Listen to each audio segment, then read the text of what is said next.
જય carrier online platform ઉપર હું આપનું હાર્દિક સ્વાગત કરું છું. તમને બધાને ખ્યાલ છે કે આપણે બંધારણ જે સિરીઝ છે ચલાવીએ છીએ, એટલે કે આગળના જે ક્વેશ્ચન બંધારણના પૂછાઈ ગયા છે આપણે સમજૂતી સાથે સોલ્વ કરીએ છીએ.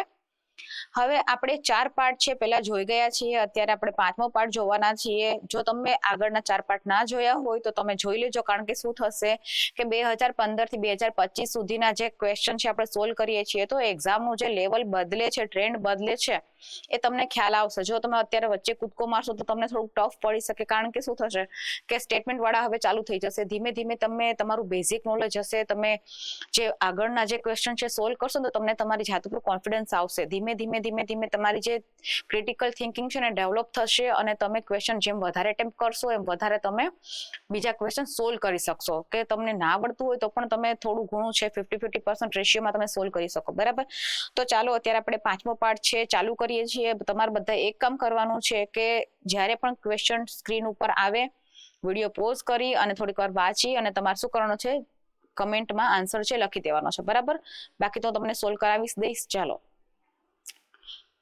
નીચેના પૈકી કયા બંધારણીય સુધારા અંતર્ગત અનુચ્છેદ 54માં ઉલ્લેખિત રાજ્ય શબ્દનો પુનઃ વ્યાખ્યાયિત કરી રાષ્ટ્રપતિની ચૂંટણીના મતદાન ક્ષેત્રનો વિસ્તારવામાં આવ્યો? 42મો બંધારણીય સુધારો, 70મો બંધારણીય સુધારો, 84મો બંધારણીય સુધારો કે 91મો બંધારણીય સુધારો? હવે 42મો બંધારણીય સુધારો તો તમને કેટલી વાર બોલી ગઈ છું. બરાબર, જો તમને ખ્યાલ જ હોય તો 42મો તો આવે પણ નહીં. બીજું કે આમાં શું કીધું છે તમને કે અનુચ્છેદ 54માં ઉલ્લેખિત પણ છે. બરાબર, અને શું કર્યું કે રાષ્ટ્રપતિ આ જે રાજ્યો છે, રાજ્યોની શબ્દ એની વ્યાખ્યા પુનઃ કરવામાં આવી. શાના માટે? તો રાષ્ટ્રપતિના ચૂંટણી મતદાન ક્ષેત્રને વિસ્તારવા માટે. એટલે કે પહેલા જે રાષ્ટ્રપતિનું ચૂંટણી મંડળ હતું, કે રાષ્ટ્રપતિની ચૂંટણીમાં કોણ કોણ ભાગ લેશે એને છે એક સુધારો કરવામાં આવ્યો, અને પછી સુધારા અંતર્ગત એ જે ચૂંટણી મતદારનું જે ક્ષેત્ર હતું એ વધારવામાં આવ્યું, કે બીજા લોકોને એડ કર્યા. બરાબર, તે કયો બંધારણીય સુધારો હતો? 70મો બંધારણીય સુધારો 1992. હવે આમાં શું હતું કે કોણ કોણ ભાગ લેશે? આ ક્વેશ્ચન તમને એમ પણ ના પૂછે, ડાયરેક્ટ હું જે લખું છું એમ પણ પૂછાઈ જાય કે નીચેનામાંથી કયું જે છે એ રાષ્ટ્રપતિનું ચૂંટણી મંડળ છે. બરાબર, એટલે કે એ રાષ્ટ્રપતિની ચૂંટણી કરશે. તો તમને ખબર હોય તો લોકસભા અને રાજ્યસભાના ચૂંટાયેલા સભ્ય. બરાબર, મેં ઉપરાષ્ટ્રપતિમાં આગળ ભણાવ્યું હતું, હું બધા બોલી હતી. આપણે કહીએ ને કે રીડિંગ બિટવીન લાઈન, ખાલી વાંચીને જ જવાનું. આમાં મેં શું કીધું કે ચૂંટાયેલા સભ્યો, અને ઓલામાં મેં શું લખી દીધું હતું? બધા લખી દીધું હતું આગળના આપણા લેક્ચરમાં. તો બધા મતલબ શું થઈ શકે કે એ જે ભાગ લેશે ને એમાં ચૂંટાયેલા પણ હશે ને નોમિનેટેડ હશે. બરાબર, કે રાષ્ટ્રપતિ જેને નિમણૂક કરે ને એ પણ હશે. બરાબર, પણ આમાં નિમણૂક વાળા નહીં આવે. લોકસભા અને રાજ્યસભા, પછી 28 રાજ્ય ની વિધાનસભા. બરાબર, વિધાન પરિષદ નહીં. કારણ કે શું થશે કે જે મત છે ને એના મૂલ્યમાં ફેરફાર પડી જાય. શા માટે? કારણ કે બધા રાજ્યોમાં વિધાન પરિષદ નથી, 6 જ રાજ્યોમાં છે. મેં તમને આગળના લેક્ચરમાં કરાવી દીધું છે. બરાબર, કે કેટલા રાજ્યોમાં છે એ પણ મેં તમને કરાવી દીધું છે. તો 28 રાજ્ય, કારણ કે કરન્ટલી 28 રાજ્ય છે એટલા માટે કહું છું. બરાબર, 28 રાજ્યોની વિધાનસભાના ચૂંટાયેલા સભ્યો. બરાબર, હવે બીજું કોણ થશે કે આજે સુધારો કર્યો ને એમાં પછી શું એડ કરવામાં આવ્યું? દિલ્હી. કારણ કે દિલ્હી અને પુડુચેરીમાં શું છે? વિધાનસભા છે. તો આમાં વિધાનસભા છે, રાજ્યની વિધાનસભા લેશે તો પછી કેન્દ્ર શાસિત પ્રદેશ ભલે હોય, પણ આ બે કેન્દ્ર શાસિત પ્રદેશ છે જેમાં વિધાનસભા છે, તો એ શું થશે? ભાગ લેશે. તો આ જ મેઇન સુધારો હતો. આ જ શું કર્યું હતું કે આ હતું, પછી આ વધારવામાં આવ્યું. બરાબર, કે જે રાજ્યો હતા એ રાજ્યો સાથે જે કેન્દ્ર શાસિત પ્રદેશમાં વિધાનસભા હતી એને પણ એડ કરવામાં આવ્યું. એટલા માટે કે અનુચ્છેદ 54માં શું કરવામાં આવ્યું? આને પુનઃ વ્યાખ્યાયિત કરી કે કોણ ભાગ લેશે અને એનું જે મતદાન જે વિસ્તાર છે એ વધારવામાં આવ્યું. તો એ આવશે 70મો બંધારણીય સુધારો. 42મો બંધારણીય સુધારો મેં તમને કેટલી વાર કહી દીધો છે. બરાબર, અને આ જે બંધારણીય સુધારો છે એ તમારે મને કમેન્ટમાં કહેવાનું છે, કારણ કે મેં આગળના લેક્ચરમાં તમને એક્સપ્લેન કરેલું છે. બરાબર, આપણે મંત્રી મંડળની લિમિટેશન વાળો છે. બરાબર, એટલું મેં તમને કહી દીધું કેટલી લિમિટ છે અને કયો અનુચ્છેદ આવશે એ પણ મેં તમને આગળ ભણાવેલો છે. તો કે મંત્રીમંડળના જે મંત્રીઓ હોય ને એની સંખ્યા ઉપર લિમિટ મૂકે છે કે મહત્તમ કેટલી અને લઘુત્તમ કેટલી, તમારે મને કહેવાનું છે. આગળ મેં કહી દીધું છે. બરાબર, ચાલો નેક્સ્ટ. ફોજદારી કાયદો અને પ્રક્રિયા વિષયનો સમાવેશ ક્યાં કરવામાં આવ્યો છે? એકદમ ઈઝી ક્વેશ્ચન છે, તમને બધાને આવડતું હોય. બરાબર, ફોજદારી અને પ્રક્રિયા, ફોજદારી કાયદોની પ્રક્રિયા છે. કેન્દ્ર યાદી, રાજ્ય યાદી, સમવર્તી યાદી કે શેષ બાબતો, વિશિષ્ટ સત્તાઓ. બરાબર. હવે કેન્દ્ર યાદી, રાજ્ય યાદી, સમવર્તી યાદી, શેષ બાબતો એટલે શું થશે? બરાબર, કે આ જે બંધારણમાં કોઈ ઉલ્લેખિત બાબત ના હોય કે પછી આજે યાદીમાં છે એવા કોઈ વિષયો ના હોય, બરાબર, તો એ શેષ કહેવાશે, રેસિડ્યુઅલ કહેવાશે. બરાબર, વધેલું બધું. તો એ વધેલું બધી સત્તા કોની પાસે જશે? કેન્દ્ર પાસે જશે. આ કેન્દ્ર પાસે જશે એવું ક્યાંથી લીધું છે? તો કેનેડાના બંધારણમાંથી લીધું છે. બરાબર, આ તમને ખ્યાલ હોય કે આ સુપ્રીમ કોર્ટની સત્તાઓ છે, રાષ્ટ્રપતિના પદ ને અમુકમાં જે શબ્દો છે ને ભાષા છે ને બધું કટોકટીને ક્યાંથી લીધું છે? તો આ રેસિડ્યુઅલ જે સત્તા છે ને, રેસિડ્યુઅલ પાવર છે, કેન્દ્ર પાસે જશે અને એ કેનેડાના બંધારણમાંથી આપણે લીધેલું છે. બરાબર. હવે કેન્દ્ર યાદી, રાજ્ય યાદી, સમવર્તી યાદી, તો હવે તમને ખબર છે ફોજદારી કાયદાની પ્રક્રિયા છે એ એટલો મહત્વનો વિષય છે. તો ક્યાં હશે? ક્યાં હશે? કેન્દ્ર યાદી, રાજ્ય યાદી કે સમવર્તી યાદીમાં હશે તો એ તમારે આવશે સમવર્તી યાદીમાં. હવે આમાં શું થશે? બરાબર, સમવર્તી યાદીમાં છે પણ એવું નથી કે કેન્દ્ર જેના ઉપર કાયદો બનાવશે કે માત્ર રાજ્ય બનાવશે, બંને બનાવશે. બંને બનાવશે, પણ શું થશે કે જો કેન્દ્રએ કાયદો બનાવ્યો છે ને તો કેન્દ્રનો કાયદો છે સર્વોપરી રહેશે. બરાબર, આવા તમે ઘણીવાર ન્યૂઝ સાંભળ્યા હશે. તો બંને કાયદો બનાવ્યો હશે તો કેન્દ્રનો જે કાયદો છે એને પ્રાધાન્ય આપવામાં આવશે અને એ જ લાગુ કરવામાં આવશે. આનું તમને હું એક્ઝામ્પલ આપી દઉં છું. IPC, CrPC. બરાબર, આ તો છે જો કે અત્યારે આપણે ચેન્જ કરી નાખ્યા છે. ભારતીય ન્યાય સંહિતા કર્યું છે અને ભારતીય સાક્ષ્ય એક્ટ છે. બરાબર, પુરાવા અધિનિયમ તો આ છે. બરાબર, તો અત્યારે પણ આમાં શું થાય ખબર? કે કેન્દ્ર બનાવે ને પણ રાજ્ય એની જરૂરિયાત પ્રમાણે થોડો ઘણો ચેન્જીસ કરી શકે. બરાબર, તો આ સમવર્તી યાદીમાં આવે એટલે માટે રાજ્યને થોડાક રાઈટ મળશે. બરાબર, ચાલો. નીચેના પૈકી કઈ સંસ્થાએ ક્રીમી લેયર નો ખ્યાલ આપ્યો? ક્રીમી ઉપર તમને ખબર પડે છે કે ક્રીમની લેયર હોય. બરાબર, પૈસા વાળા હોય ને એ જ લોકો ક્રીમની લેયર ખાતા હોય. બરાબર, ગરીબ લોકોને તો દૂધમાં મળતું હોય. એટલે શું થશે કે એ લોકો પાસે ક્રીમ ના હોય. તો ક્રીમી લેયર એટલે શું થશે કે ઇન શોર્ટ આ કઈક વસ્તુ છે એ આર્થિક સંપન્ન વર્ગ રિલેટેડ હશે. બરાબર, તો હવે આ જે ક્રીમી લેયર નો જે ખ્યાલ છે ને એ ઓબીસી અનામત રિલેટેડ છે. ઓબીસી અનામત રિલેટેડ છે. બરાબર, હવે એમાં તમને ખબર હોય તો કે ઇન્દ્ર સાહની કેસ પણ થયો હતો. એ કાલે મેં તમને કીધું હતું. બરાબર, કે કોના રિલેટેડ છે? તો એ અનામત રિલેટેડ છે. તો ઇન્દ્ર સાહની કેસ 1992 થયું હતું ને. હવે ઇન્દ્ર સાહની કેસ હોય તો ઓબ્વિયસલી તમને આમાંથી જવાબ મળી જ ગયું હશે. બરાબર, કે ખ્યાલ કોણે આપ્યો હતો? બરાબર, તો સર્વોચ્ચ અદાલત જ આવી જશે, કારણ કે મેં તમને કેસ કહી દીધો તો પછી સર્વોચ્ચ અદાલત જ જશે. બરાબર, જવાબ તમારો શું આવશે? સર્વોચ્ચ અદાલત જ આવશે. ઇન્દ્ર સાહની કેસ છે 1992 થયું હતું. એને એવું કહેવામાં આવ્યું હતું કે તમે જે અનામત આપો છો ને 50% વધારે ના થવી જોઈએ. 50% વધારે ના થવી જોઈએ. પણ તમને ખ્યાલ હોય તો 2019 ઈડબ્લ્યુએસ આવ્યું, ઇકોનોમિક વીકર સેક્શન માટે 10% અનામત આપવામાં આવી હતી. તો આનું ઓલરેડી ઉલ્લંઘન થઈ ગયું છે. બરાબર, બીજું મંડલ કેસ. મંડલ કેસ છે એ પણ આના રિલેટેડ જ છે. બરાબર, મંડલ કેસ છે પણ એના રિલેટેડ છે. તો આમાં સર્વોચ્ચ અદાલતે એવું કીધું કે તમે ઓબીસીમાં જે અનામત આપો છો પણ જે લોકો છે એ આર્થિક રીતે સંપન્ન છે તો એ લોકોને ક્રીમી લેયર તરીકે બહાર કાઢો અને અનામતનો જે લાભ મળે છે એમાંથી ને બાકાત કરો. અને એની આર્થિક મર્યાદા રાખવામાં આવી. કેટલી રાખવામાં આવી હતી? 8 લાખ એક વર્ષ. બરાબર, 8 લાખ રૂપિયા એક વર્ષે જો તમે કમાતા હો ને તો તમે પછી આમાં ક્રીમી લેયરમાં તમે આવી જશો. જો વધી જશે તો, એનાથી ઓછા હશે તો તમને અનામતનો લાભ મળશે. તો બરાબર, આ તમારે યાદ રાખવાનું છે. ક્રીમી લેયર કોન્સેપ્ટ છે ઓબીસી અનામત સાથે હતું. ઇન્દ્ર શાહની કેસ છે અને 50% કીધું હતું. મંડલ કેસ થયો છે. ભારતની સર્વોચ્ચ અદાલતે શું કહી દીધું હતું કે તમે આર્થિક જે સંપન્ન વર્ગ હોય એને તમે આમાંથી બહાર કાઢી નાખો. બરાબર, એના માટે કે બીજાને લાભ મળે. બરાબર, એટલા માટે કરીને તો ભારતની સર્વોચ્ચ અદાલત છે. આનો જવાબ આવશે. ભારતના નિયંત્રક મહાલેખ પરીક્ષકના કાર્ય કરે છે. બરાબર, એટલે કે ઇન શોર્ટ તમને કેગ પૂછેલા છે. બરાબર, આપણે કેગ થી જ ફેમસ હોઈએ. કેગ આવું જ આપણે વાત. કેગ નો રિપોર્ટ આવ્યો, કેગ આ ભ્રષ્ટાચાર ખોલ્યું, ઓલું ભ્રષ્ટાચાર ખોલ્યું. બરાબર, તો આ જે છે ભારતના નિયંત્રક મહાલેખ પરીક્ષક કહેવાય છે. કે શું કરે છે? એનું કામ શું છે? ફક્ત હિસાબ, ઓડિટ અને હિસાબ બંને, કે હિસાબ, ઓડિટ અને ન્યાય વિષયક, એટલે કે ન્યાયના પણ કાર્યો કરે છે. બરાબર, તો તમને ખ્યાલ હોય તો પહેલા તમને કહી દઉં કે આ ક્યાં આવશે? તો ભારતના ભાગ 5માં. બરાબર, બંધારણમાં ભાગ 5માં 148માં છે. તમને 148માં તમને કેગની જે જોવા મળશે કે આની નિમણૂક છે રાષ્ટ્રપતિ કરે છે. બરાબર, ભાગ 5માં 148માં એનો ઉલ્લેખ છે. હવે કંટ્રોલર ઓડિટર આપણે કહે છે controller and auditor general of India. તો આ શું થશે કે કંટ્રોલ અને ઓડિટ. બરાબર, પણ એવું કઈ નથી આમાં લખેલું છે ઓડિટ. તો આમાં શું કરશે? ફક્ત ને ફક્ત ઓડિટ જ કરે છે. ખાલી ચેક જ કરશે, બીજું કઈ નથી. એનો મતલબ એવું થશે કે એ પહેલા ધ્યાન નહીં રાખે.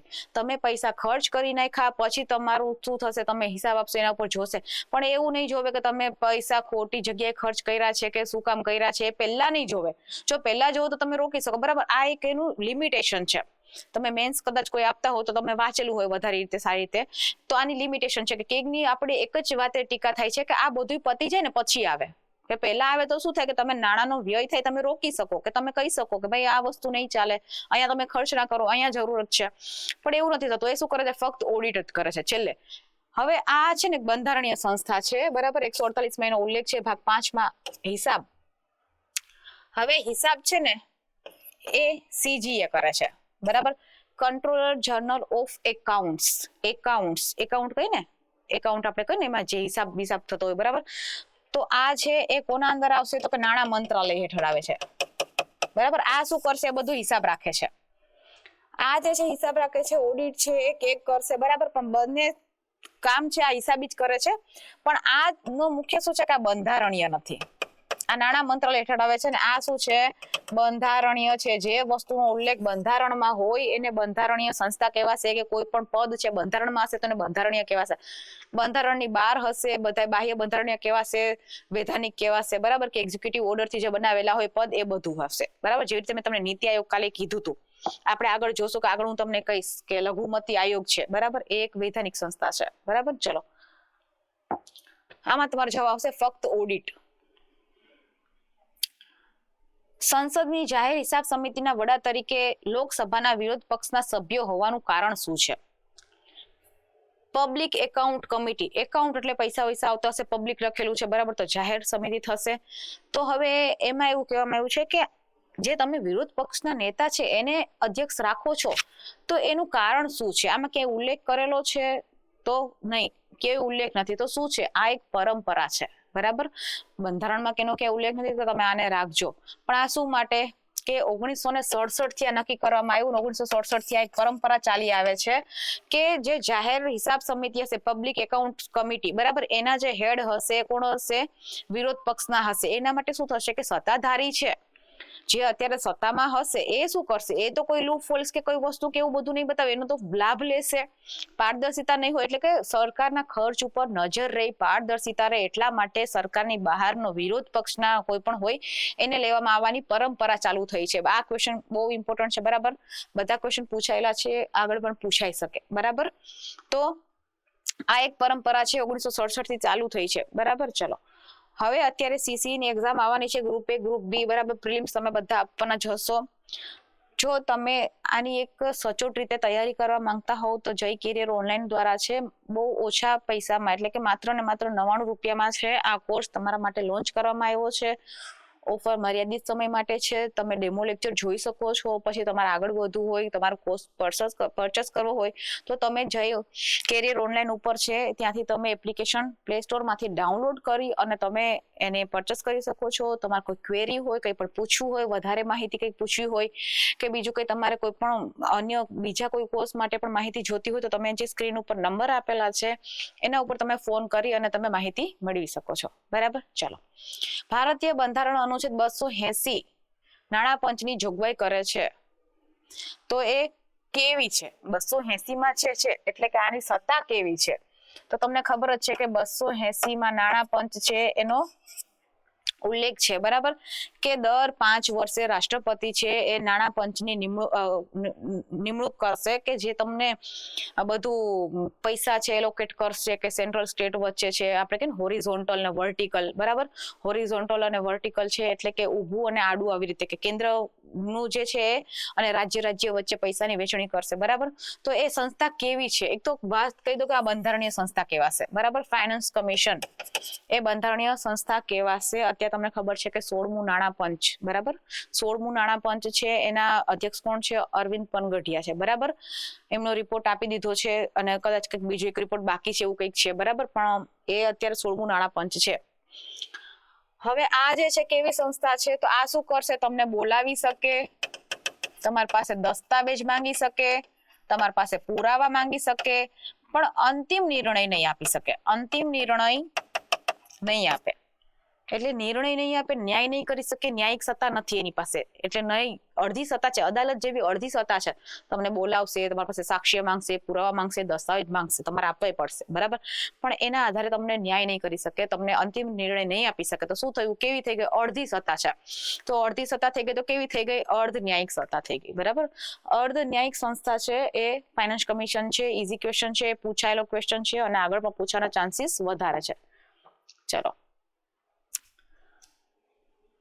જો રાજ્યસભાના અધ્યક્ષ કાર્યકારી રાષ્ટ્રપતિ બને તો તેમની અધ્યક્ષ તરીકે જવાબદારી કોણ નિભાવશે?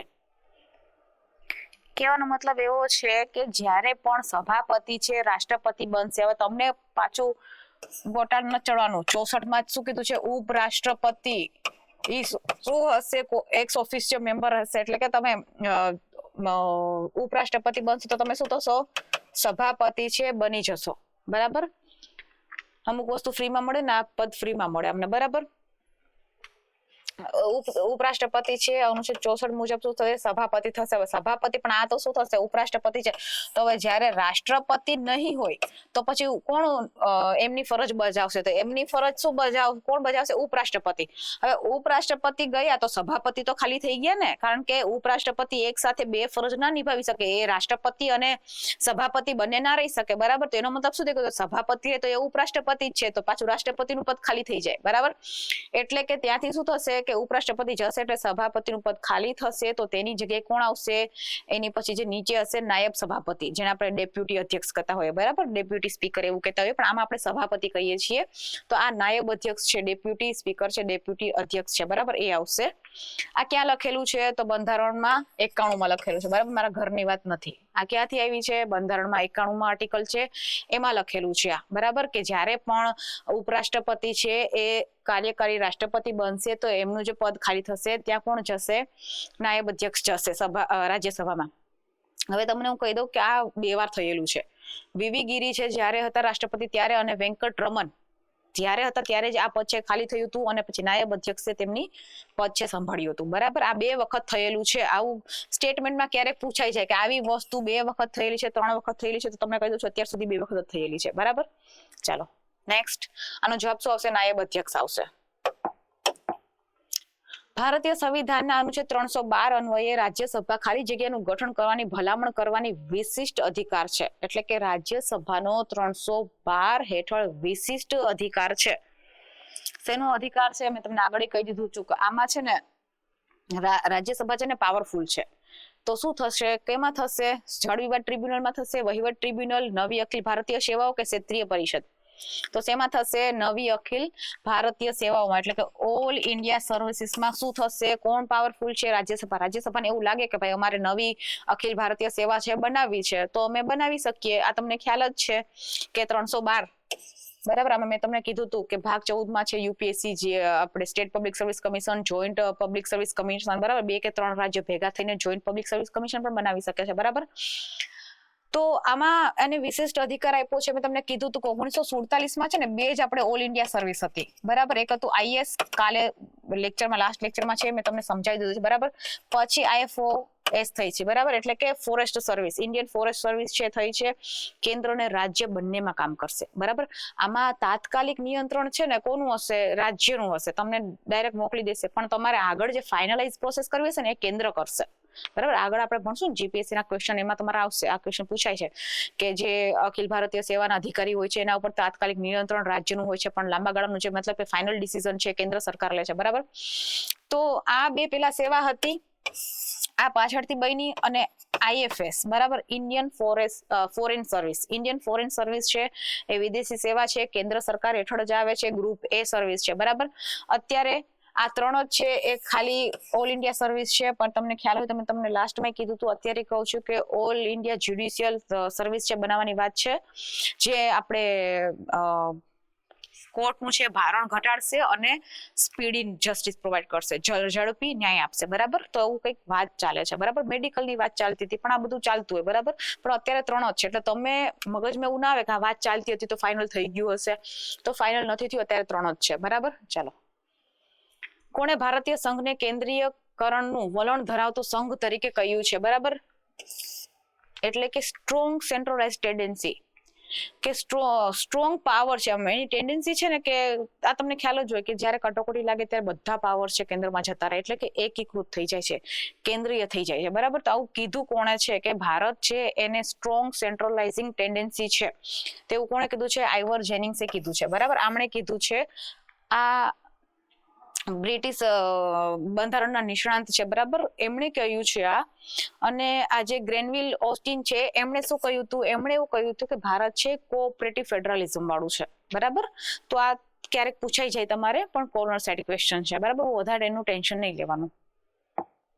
ચલો, અંગ્રેજ શાસનકાળ દરમિયાન ઘણા કાયદાઓ ઘડવામાં આવ્યા. નીચેના પૈકી ભારતના કયા કાયદાઓ હેતુ સંસદીય વહીવટ તંત્રની શરૂઆત કરવાનો હતો? એટલે તમને એવું પૂછવામાં આવ્યું છે કે નીચેનામાંથી જે તમને કાયદા આપ્યા છે એમાંથી એવો કયો કાયદો છે કે જેનો જે હેતુ હતો એ સંસદીય વહીવટ શરૂ કરવાનો હતો, બરાબર. રેગ્યુલેટિંગ એક્ટ 1773, આટલું બધું વહેલું તો થઈ જ ના જાય, બરાબર. આટલું બધું તો થાય જ નહીં વહેલું, હજી બ્રિટિશર આવ્યા હતા તમને ભારતને સત્તા આપે તો તેને આવવાની જરૂર શું હતી, બરાબર. Charter act 1793, charter act 1853, Indian council act 1861, બરાબર.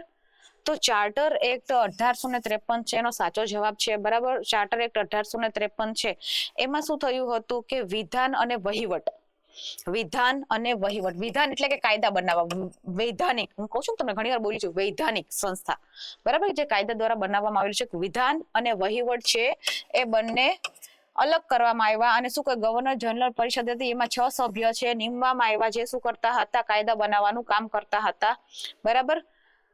તો આ જે રેગ્યુલેટિંગ ચાર્ટર એક્ટ છે 1853 છે એના દ્વારા છે શરૂઆત થઈ હતી. આ સંસદીય વ્યવસ્થાની શરૂઆત થઈ હતી. વિધાન અને વહીવટ બંને અલગ કરવામાં આવ્યા હતા. ગવર્નર જનરલ કાઉન્સિલમાં 6 સભ્યો છે ઉમેરવામાં આવ્યા હતા, બરાબર. ચાલો, હવે ઓલ ઇન વન કોર્સ છે જય કેરિયર ઓનલાઈન છે તમારા માટે લઈ આવ્યું છે. જો તમે કોઈ પણ એક્ઝામની તૈયારી કરતા હો તો આમાં તમને બેઝિક ફાઉન્ડેશન કોર્સ છે મળી જશે.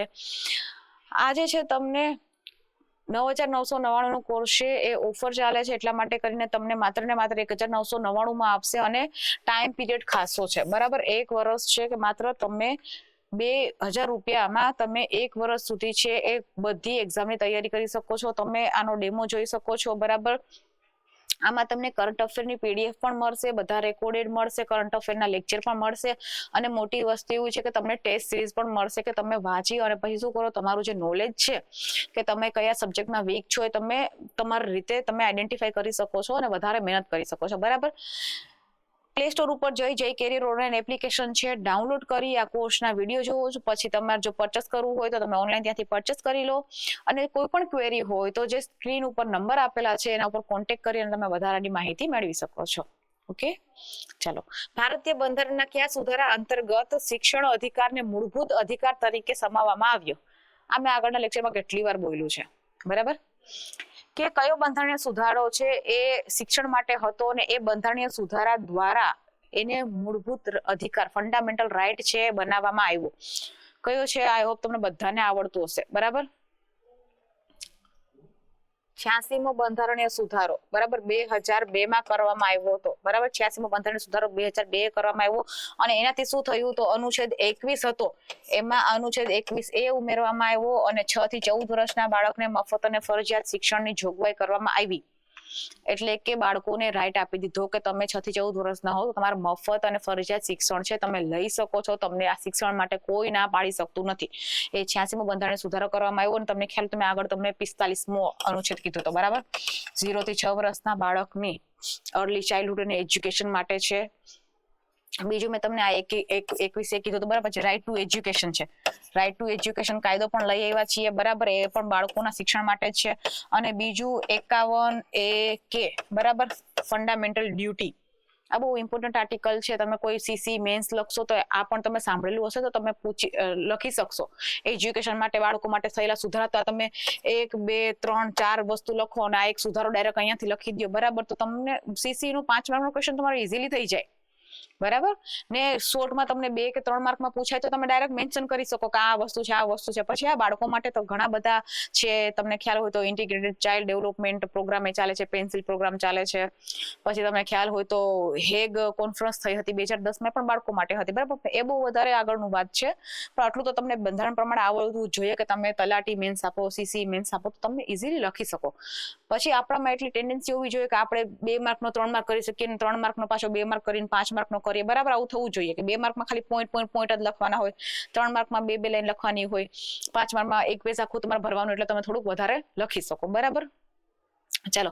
87મો બંધારણીય સુધારો છે એ ચૂંટણી માટે હતો, એટલે કે પેલું સીમાંકન થાય ને એના માટે હતો, બહુ એટલો ઇમ્પોર્ટન્ટ નથી. બરાબર, 90મો બંધારણીય સુધારો છે આસામના બોડોલેન્ડ માટે હતો. બરાબર, અને 93મો બંધારણીય સુધારો છે એ શિક્ષણ સંસ્થામાં અનામત માટે હતો. એક ખાલી વાર સાંભળી લેવાનું, બહુ વધારે ગોખવાનું નહીં, આ તો ઇમ્પોર્ટન્ટ છે, આને ભૂલવાનું નહીં. 42 છે, 86 છે, પછી જે પક્ષ પલટા વિરોધી છે, પેલો બંધારણીય સુધારો મેં તમને કીધું તો. બરાબર, અને 100 પછી અત્યારે 106 થઈ ગયા છે, નારી શક્તિ વંદન વાળું પેલું બિલ આવ્યું છે, અનામત આપવામાં આવી છે. બરાબર, આપણે આ ચૂંટણી થશે એના પછી લાગુ થશે, તો 106 તો આવડવા જ જોઈએ, 100 થી 106. બરાબર, ચાલો આટલું તમારે યાદ રાખવાનું છે. આનો જવાબ આવશે એ. ચાલો નેક્સ્ટ. નીચેના પૈકી કોણ કેન્દ્રીય તકેદારી આયુક્ત, એટલે કે બહુ વધારે ગુજરાતી ના ફાવતું હોય તો તમને ખ્યાલ હોય તો CVC, સેન્ટ્રલ વિજિલન્સ કમિશન, તકેદારી, હા ને, તકે છે ચેક કરવું. બરાબર, તો આની પસંદગી સમિતિના અધ્યક્ષ નથી, એટલે કે આમાં કોણ એવા છે કે જે આ સમિતિના અધ્યક્ષ નથી. બરાબર, તો વડાપ્રધાન, ગૃહમંત્રી, લોકસભાના અધ્યક્ષ કે લીડર ઓફ ઓપોઝિશન. બરાબર, એટલે કે લોકસભાના વિરોધ પક્ષના નેતા, એને કે આપણે કહીએ છીએ લીડર ઓફ ઓપોઝિશન. તો લોકસભાના અધ્યક્ષ છે આમાં નહીં આવે. એટલે કે જો તમારે કોઈને CVC એટલે કે સેન્ટ્રલ વિજિલન્સ કમિશનર બનાવવા હોય તો એના પદ ઉપર કોઈ માણસને લઈ આવવું હોય તો એની ચયન પ્રક્રિયા એટલે કે નિયુક્તિ કરે એમાં કોણ કોણ હશે, તો 3 જણા બેસી અને એને નક્કી કરશે કે કોને આપણે આમાં લેશું. બરાબર, તો વડાપ્રધાન હોવા જોઈએ, ગૃહમંત્રી હોવા જોઈએ અને લીડર ઓફ ઓપોઝિશન એમાં હોવા જોઈએ. બરાબર, આ ક્યાં લખેલું છે તો સેન્ટ્રલ વિજિલન્સ એક્ટ 2003 છે. બરાબર, એમાં લખેલું છે ને આ વૈધાનિક સંસ્થા છે, બંધારણીય સંસ્થા નથી. તમને ખ્યાલ હોય કે તમને સિમ્પલ ક્વેશ્ચન પૂછાય છે કે નીચેનામાંથી કઈ બંધારણીય સંસ્થા છે, કઈ વૈધાનિક સંસ્થા છે, તો જે સંસ્થા આવે છે તમને સાથે કહેતી જ જાઉં છું કે આ વૈધાનિક છે. બરાબર, કારણ કે કાયદા દ્વારા બનેલી છે, વિધાન દ્વારા બનેલી છે, એટલા માટે વૈધાનિક સંસ્થા છે. બરાબર, સ્ટેચ્યુટરી બોડી. બરાબર, ચાલો તો આમાં તમારો જવાબ શું આવશે? લોકસભાના અધ્યક્ષ આવશે. નીચેના પૈકી કોના દ્વારા વહીવટી ટ્રિબ્યુનલની રચના કરવામાં આવી? નીચેના પૈકી કોના દ્વારા વહીવટી ટ્રિબ્યુનલની રચના કરવામાં આવી છે? વહીવટી ટ્રિબ્યુનલ આગળ જ મેં તમને કહી દીધું, જો તમે મારો લેક્ચર છે, મારો અવાજ છે એ વ્યવસ્થિત સાંભળતા હો કે સમજતા હો કે હું શું બોલું છું તો તમને આનો જવાબ મળી જશે. બરાબર, મેં તમને આગળ કીધું 42મો સુધારો, તો આમ તમે જોવો ને કે તમે 42મો સુધારો કે તમે નહીં સાંભળો તો મને એટલી વાર સાંભળશો ને કે તમને એમને તમે મેન્સમાં ક્યાંય પૂછાય ને તો તમે લખી શકશો કે આ વસ્તુ મેમ બોલ્યા એટલે આટલી વસ્તુ 5-6 વસ્તુ તો લખી જ નાખો. મેં તમને ઘણું બધું કહી દીધું, મારા ખ્યાલથી 7 થી 8 પોઈન્ટ તો મેં એમને કહી દીધા છે. બરાબર, જ્યારે લોકસભાનું બધું આવશે ત્યારે એમાંય જોશું આપણે કે શું ચેન્જીસ આવ્યા છે. બરાબર, બાકી ફંડામેન્ટલ રાઇટ, ફંડામેન્ટલ ડ્યુટી, અમુકમાં શું પરિવર્તન આવ્યું, આ બધું મેં તમને કીધું છે. તો એમાંથી 42મો બંધારણીય સુધારો છે, તો હવે તમને ખબર પડી જ જવી જોઈએ. આટલું મેં કહી દીધું તો પછી ભારતનું સંવિધાન જ આવવું જોઈએ, બીજું કોઈ વસ્તુ ના આવવી જોઈએ. જો મેં તમને સુધારો કહી દીધો તો બંધારણમાં જ થવાનું છે, તો એ પાવર્સ ક્યાંથી મળ્યા છે? ભારતના સંવિધાનમાંથી. બરાબર, 42મો સુધારો 1976 થયું, તેમાં શું થયું? ભાગ 14માં એ ઉમેરાયો.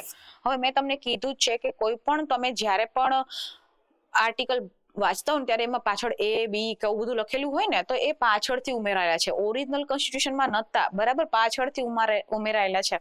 તો 14A માં શું થયું છે? આમાં શું પૂછ્યું છે? એડમિનિસ્ટ્રેટિવ જ પૂછ્યું છે. બરાબર, વહીવટી એટલે એડમિનિસ્ટ્રેટિવ થાય છે. બરાબર, જેને આપણે કેટ કહીએ, સેટ કહીએ. બરાબર, central administrative tribunal, state administrative tribunal, cat set. બરાબર, તો એ છે એ 14A ઉમેરાયો, એમાં 323A. બરાબર, 323A અને 323B ઉમેરાયો. બરાબર, તો હવે 323B છે અન્ય ટ્રિબ્યુનલ માટે છે, જે આમાં માત્ર આ જે ટ્રિબ્યુનલ છે ને 323A હેઠળ વહીવટી ટ્રિબ્યુનલ માત્ર ને માત્ર આમાં જ આવશે, 323A માં આવશે એડમિનિસ્ટ્રેટિવ ટ્રિબ્યુનલ. એના ઉપર માત્ર ને માત્ર કેન્દ્ર સરકારની સત્તા છે. કંઈ પણ એમાં ચેન્જીસ કરવું હશે, કંઈ પણ હશે તેમાં કોની સત્તા હશે? સંસદની. બરાબર, કેન્દ્ર સરકારની સત્તા હશે. પરંતુ આજે 323B છે એમાં અન્ય છે, તો એમાં તમે સંસદ અને વિધાનસભા બંને આવશે. બરાબર, ચાલો તો આમાં જવાબ શું આવશે? ભારતનું સંવિધાન આવશે. ચાલો, રાજ્ય નાણાં પંચની દર 5 વર્ષે કોના દ્વારા નિમણૂક થાય છે? બરાબર, ચલો ટીક કરો. ભારતના રાષ્ટ્રપતિ, રાજ્યપાલ, પંચાયત રાજમંત્રી કે શહેરી વિકાસ મંત્રી? બરાબર. હવે આપણે શું કરીએ, ઉત્તરમાં મેં તમને આગળ કીધું એ કર્યું ટીક, રાષ્ટ્રપતિ. બરાબર, ભારતના રાષ્ટ્રપતિ. કારણ કે મેડમ આગળ તો બોલી ગયા કે 280 હેઠળ રાષ્ટ્રપતિ છે, દર 5 વર્ષે નાણાં પંચની નિમણૂક કરે છે.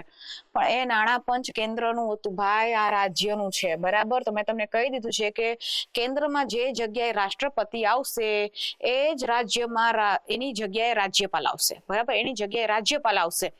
તો હવે શું થશે કે રાજ્ય નાણાં પંચની દર 5 વર્ષે કોણ નિમણૂક કરશે? તો ઈઝી છે કે સંબંધિત રાજ્યના રાજ્યપાલ. બરાબર, પછી એવું ના થાય કે મહારાષ્ટ્રના રાજ્યપાલ છે ગુજરાતના નાણાં પંચની નિમણૂક કરે. એટલા માટે લખેલું છે કે જે રાજ્યના રાજ્યપાલ હશે ને એ જ કરશે. સંબંધિત રાજ્યના રાજ્યપાલ છે. આ ક્યાં લખેલું છે? બરાબર, 243I. 243I માં લખેલું છે કે રાજ્યના રાજ્યપાલ છે દર 5 વર્ષે નાણાં પંચની નિમણૂક કરશે અને શું કરશે? પંચાયત અને નગરપાલિકાના જે ફંડની છે એ ફાળવણી જોશે ને શું જરૂરિયાત છે બધું જોશે, ભલામણ કરશે. બરાબર, પંચાયત અને નગરપાલિકા માટે. બરાબર, ચાલો.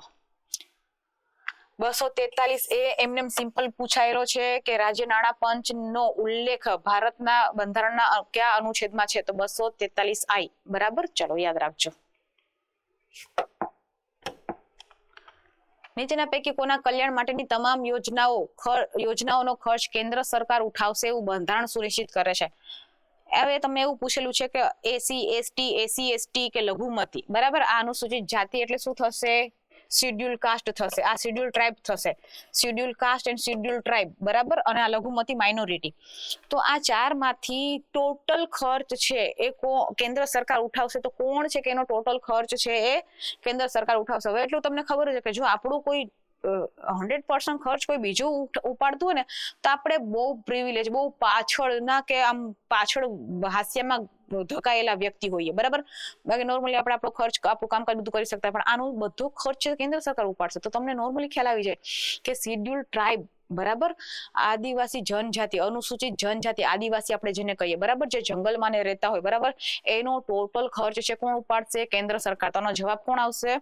અનુસૂચિત જનજાતિઓ, એસટી. આ લોકો જંગલમાં રહેતા હોય, બરાબર, અને તમે કદાચ જોયું કે છત્તીસગઢ છે, ઓડિશા છે, એ બધામાં જે ઘણી બધી આદિવાસી જાતિઓ હોય છે એ લોકો અત્યારે પણ નેચર ઉપર જ જીવે છે. એ લોકોને ઇન્ડસ્ટ્રીયલાઇઝેશન થી ને આ મોડર્નાઇઝેશન થી, એઆઈ થી ને એનાથી કોઈ મતલબ જ નથી. એનું કામ કરે છે મસ્ત, બરાબર, માછી મારે છે, નારિયેલ ખાય છે ને એનાથી બધાથી ચાલે છે. બરાબર, અંદરો અંદર જે ફોરેસ્ટ પ્રોડક્ટ છે એનાથી તેનું જીવન જીવે છે. તો એ લોકો માટે કોઈ પણ સરકાર યોજના લાવશે ને તો એનો બધો ખર્ચ છે કેન્દ્ર સરકાર આપશે. બરાબર, આ ક્યાં લખેલું છે? તો અનુચ્છેદ 275A, જેમાં છે એ વધારાના અનુદાનની આ લોકોનું કલ્યાણ થાય, એનો વિકાસ થાય એટલા માટે 275A માં લખેલું છે કે આનો બધો ખર્ચ છે કોણ ઉપાડશે? કેન્દ્ર સરકાર ઉપાડશે. બરાબર, હવે એસી માટે આવી કોઈ ડાયરેક્ટ જોગવાઈ નથી. બરાબર, એસી એટલે કે શિડ્યુલ કાસ્ટ માટે ડાયરેક્ટ એવી કોઈ જોગવાઈ નથી કે બધો ખર્ચ છે કેન્દ્ર સરકાર ઉપાડશે. હવે તમને ખ્યાલ હોય ને તો દર વર્ષે ટ્રાઇબલ સબ પ્લાન બનાવે છે. એટલે કે કેન્દ્ર સરકાર છે દર વર્ષે નાના નાના પ્લાન બનાવે છે કે આ વર્ષે શું કરવાનું છે, કેટલું કરશું જેથી એ લોકોનો વિકાસ થાય. બરાબર, આ તમારે યાદ રાખજો. 275 એમાં છે એ એના માટે વધારાના અનુદાનનો ઉલ્લેખ છે. બરાબર, એડ આપણે કહીએ. બરાબર, 275 છે એ અનુદાન માટે છે, પણ 275 એમાં સ્પેસિફાઈડ કરેલું છે કે કેન્દ્ર સરકાર આના માટે કામ કરશે. ચલો, આનો જવાબ તમને મળી ગયો. બરાબર, ઓપ્શન બી આવશે. લોકસભાના અધ્યક્ષ. હવે લોકસભાના અધ્યક્ષ છે કોણ હશે? ગૃહમાંથી બહુમતી ધરાવતા પક્ષના સભ્યો દ્વારા ચૂંટાય. એનો મતલબ કહેવામાં એવું છે કે બહુમતી ધરાવતા એટલે કે અત્યારે બીજેપી છે એટલા માટે કહું છું, બાકી મેડમ કોઈ પોલિટિકલ પાર્ટીના ફેલાવો નથી કરતા. બરાબર, કોઈ પાછા કમેન્ટ સેક્શન ભરી દેશે બીજેપી. બરાબર, આ તમને કહું છું બહુમતી પક્ષ ધરાવતો તો એ છે. તો શું ખાલી માત્ર ને માત્ર એ બીજેપીના જ અધ્યક્ષ થશે, એમાંથી સિલેક્ટ થશે? તો બરાબર, બીજું બંને ગૃહોના સભ્ય દ્વારા ચૂંટાય. એનો મતલબ કે લોકસભા અને રાજ્યસભા. હવે લોકસભાના અધ્યક્ષ તો રાજ્યસભાનું શું કામ છે?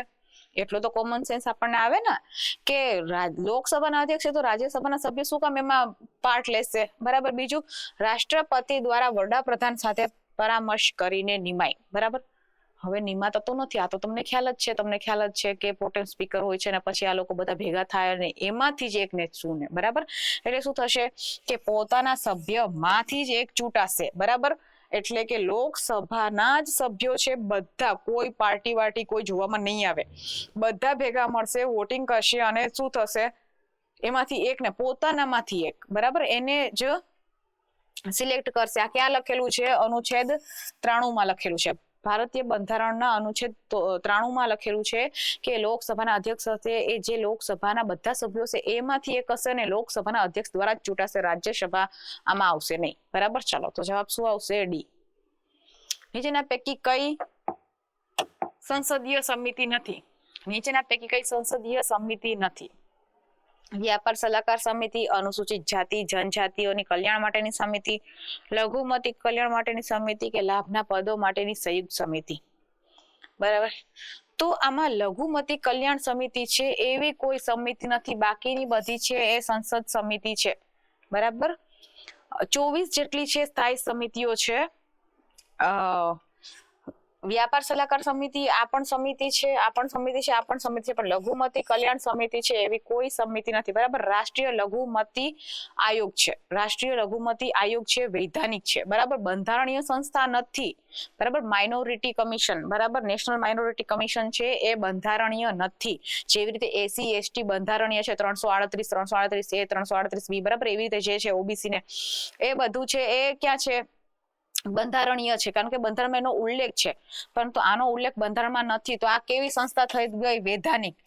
વૈધાનિક સંસ્થા થઈ ગઈ, બરાબર. તો વૈધાનિક સંસ્થા થઈ ગઈ, એના માટે કાયદો તો હશે ને, તો નેશનલ માઇનોરિટી કમિશન એક્ટ, બરાબર. ક્યારે? 1992. સિમ્પલ, ઘણા બધા તમારે એક્ટ થઈ જશે, બરાબર. નેશનલ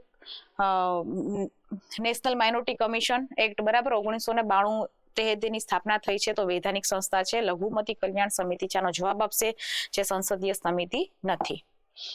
એકદમ ઈઝી ક્વેશ્ચન છે, બરાબર. નીચેના પૈકી કોણ ભારતમાં સૌથી લાંબા સમય સુધી મુખ્યમંત્રી તરીકે રહ્યા છે? તો પવન ચામલિંગ છે, સિક્કિમના છે. આમાં કઈ સમજાવવા જેવું નથી, બરાબર, કે શા માટે રહ્યા ને શા માટે નહીં ને સુકામાં લોકોને ટકવા દીધા કેટલા વર્ષો, બરાબર.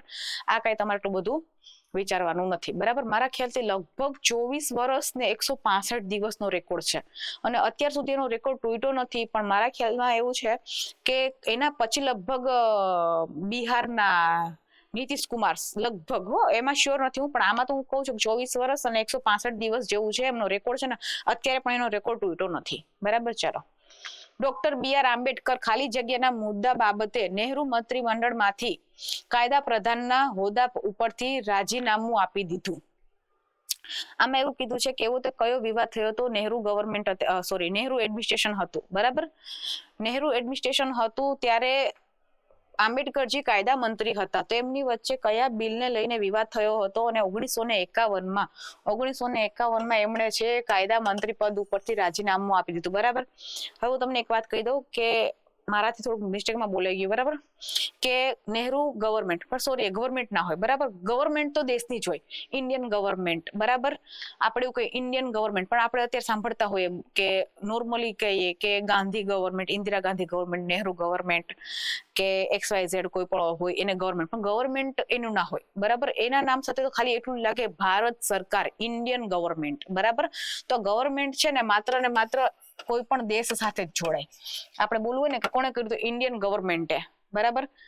આ તમે બોલો. અને બીજું કે આપણે જે બોલતા હોઈએ મોદી સરકાર, તો મોદી સરકાર નથી, બરાબર. મોદી એડમિનિસ્ટ્રેશન છે. શું છે? મોદીજી અત્યારે દેશની સત્તા સંભાળે છે, એનો વહીવટ કરે છે, એક્ઝિક્યુટ કરે છે, તો એડમિનિસ્ટ્રેશન હોય. જેવી રીતે તમે સાંભળ્યું હશે આપણે અમેરિકામાં એવું બોલતા હોઈએ કે ટ્રમ્પ એડમિનિસ્ટ્રેશન. આ તો તમે હાઈ કોઈ ન્યૂઝ વાંચતા હો તો એમાં જેવું આવે, ટ્રમ્પ ગવર્મેન્ટ ના આવે, ટ્રમ્પ એડમિનિસ્ટ્રેશન આવે, બરાબર. તો આ મારાથી થોડુંક બોલી ગયું એટલા માટે અમે ક્લિયર કરી દીધું કે ઇન્ડિયન ગવર્મેન્ટ હોય અને જે એમની સત્તાધારી પાર્ટી હોય એને એડમિનિસ્ટ્રેશન કહેવાય, બરાબર. ચાલો, તો હવે આમાં શું જવાબ આવશે કે 1951માં નહેરુ એડમિનિસ્ટ્રેશન હતું, બરાબર. હવે એમાં જે બિલ આ પાસ થયું, જે કરાવવાનું હતું એ બિલ પાસ ના થયું, એટલે કે આપણે કાયદા મંત્રીના પદ ઉપર હતા આંબેડકરજી, એમણે રિઝાઇન કરી દીધું. એમાં શું હતું? તો એ હિન્દુ કોડ બિલ હતું, બરાબર. એકદમ સિમ્પલ ક્વેશ્ચન છે. હિન્દુ કોડ બિલ હતું. તો એમાં શું હતું? તો એમાં હિન્દુ મહિલાઓ છે એમના મિલકતના અધિકાર માટે અને એમના છૂટાછેડાના અધિકારો માટેની દલીલો હતી કે આ બિલ એટલા માટે પસાર કરાવવું તેમને, બરાબર. પણ પછી પાછળથી એ બિલ છે એ પાસ થઈ ગયું હતું, બરાબર. પણ ત્યારે નહોતું થયું, એટલા માટે કરીને કાયદા મંત્રી તરીકે એમણે શું કર્યું હતું? રિઝાઇન કરી દીધું હતું. ચલો, આનો જવાબ આવશે બી. નીચેના પૈકી કોણ રાષ્ટ્રપતિની મરજી હોય ત્યાં સુધી કાર્યભાર સંભાળે? ગુમાવી ફેરવીનો એક જ ક્વેશ્ચન પૂછેલો છે, બરાબર. તો આ તમને ખ્યાલ જ છે કે અનુચ્છેદ 156(1) માં લખેલું છે કે જ્યાર સુધી રાષ્ટ્રપતિની મરજી હશે ત્યાર સુધી રાજ્યપાલ છે એના પદ ઉપર રહેશે, બરાબર. કે રાષ્ટ્રપતિને મજા આવે ત્યાર સુધી રાજ્યપાલને રાખે, જ્યારે મજા ના આવે ત્યારે ઉપાડીને બીજા રાજ્યમાં નાખી દે, બરાબર. કે આજે તમારો એવું કામ નથી, હવે પતી ગયો, 2 વર્ષ પછી ત્યાં જતા રહ્યો, બરાબર. આવું થતું હોય, તમને ખ્યાલ હોય, વધારાનો ચાર્જ પણ આપી દે, બરાબર. એટલા માટે તમને ખબર હોય કે સરકારી કમિશન છે, પૂંચી આયોગ છે, આ બધું રાજમનાર કમિટી ને એવું બધું બન્યું છે કે રાજ્યપાલના કારણે. કારણ કે રાજ્યપાલને શું ગણવામાં આવે છે? કેન્દ્રનો એજન્ટ ગણવામાં આવે છે. એટલે ઘણા ઇસ્યુ થતા, બરાબર. કારણ કે રાષ્ટ્રપતિની મરજીથી કામ કરે, જ્યારે કરવું હોય ત્યારે કરે, બરાબર. તો 156 માં જ લખેલું છે કે રાષ્ટ્રપતિની મરજી હશે ત્યાર સુધી કોણ કાર્યભાર સંભાળશે? તો રાજ્યપાલ છે કાર્યભાર સંભાળશે. પણ એટલું તમારે યાદ રાખવાનું છે કે રાજ્યપાલ છે એ રાજ્યના બંધારણીય વડા છે, એટલે બહુ રિસ્પેક્ટફુલ પદ ઉપર છે, બરાબર. ચલો, આશા રાખું છું કે આ બધા ક્વેશ્ચન છે તમને સમજાણા હશે અને તમે જોશો કે કેવી રીતે તમે સોલ્વ કરી શકો છો. બહુ વધારે મહેનતની જરૂર નથી, બધા આર્ટિકલ ગોખવાની જરૂર નથી. ચાલો, આપણે મળશું હવે નેક્સ્ટ પાર્ટમાં. Thank you.